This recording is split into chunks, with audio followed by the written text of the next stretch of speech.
খবর পাই যে ঢাকা বিশ্ববিদ্যালয়ের বিজয় ক্ষেত্র হলে আগুন লেগেছে। সাথে সাথে আমাদের কাছের নিকটবর্তী যে পলাশী ফায়ার স্টেশন, এখান থেকে 2টা গাড়ি আমাদের এখানে অগ্নি নির্বাপনের কাজে আসে। যেহেতু ঢাকা বিশ্ববিদ্যালয় একটা ইম্পর্টেন্ট জায়গা, সেই হিসেবে আমাদের সিদ্দিকবাজার হেডকোয়ার্টার থেকে আরও 2টা গাড়ি ডিপ্লয় করা হয় এবং এসে দেখে আমরা যেখানে পিছনে যে গ্যাস সিলিন্ডার রান্নার কাজে ব্যবহার করা হয়, গ্যাস সিলিন্ডারে আগুন। সাথে আমরা দ্রুততার সহিত আগুনটা সম্পূর্ণ নির্বাপন করি।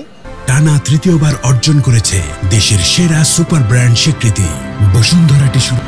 6:30 মধ্যে এখানে একটা ইম্পর্টেন্ট বিষয় হলো যে গ্যাস লাইন, যে গ্যাসের সিলিন্ডারে পরিবর্তন করার সময় যেহেতু ওখানে কোনো একটা লিকেজ হওয়ার সম্ভাবনা থাকে, গ্যাস বের হওয়ার একটা ঝুঁকি থাকে, পাশাপাশি রান্নার কাজ চলতেছিল, যে আগুনের সংস্পর্শ হওয়ার সাথে এখানে আগুনটা ধরে যায়। তো সেক্ষেত্রে আমাদের পরামর্শ হলে যখন আমরা যখন এটা যেন কানেকশন দেবো, সেক্ষেত্রে আসা যেন কোনো আগুনের সংস্পর্শ না আসে।